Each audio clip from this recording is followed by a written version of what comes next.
নামেন নামেন নামেন ভাই।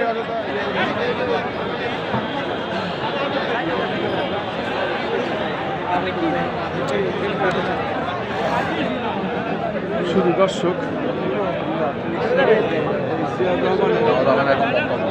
বাজার থেকে বেরিয়ে আসছে এবং ধীরে ধীরে শহীদ প্রেসিডেন্ট জিয়াউর রহমানের বাজার থেকে অনেক মানুষ এখন আস্তে আস্তে বেরিয়ে আসছে, যেহেতু শহীদ প্রেসিডেন্ট জিয়াউর রহমানের মাঝারে এসেছিলেন জনাব তারেক রহমান এবং তারেক রহমান এখানে আব্বার কবর জিয়ারত করেছেন এবং কবর জিয়ারতে আমরা অংশগ্রহণ করেছি, শরীক হয়েছি।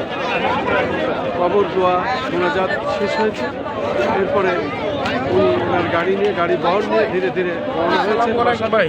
এবং এখান থেকে মানুষ আস্তে আস্তে আমরা বাসার দিকে এগোচ্ছি।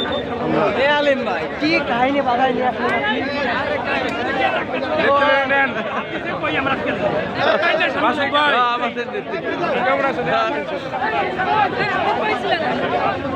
আমরা তো এই রাজপথের সৈনিক, আমাদের তো আর বাইরে যাওয়ার সুযোগ নেই।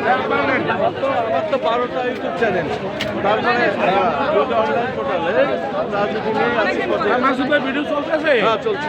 সর্বশেষ শহীদের একটা বক্তব্য নিয়েছিলেন না? হ্যাঁ হ্যাঁ হ্যাঁ। আমার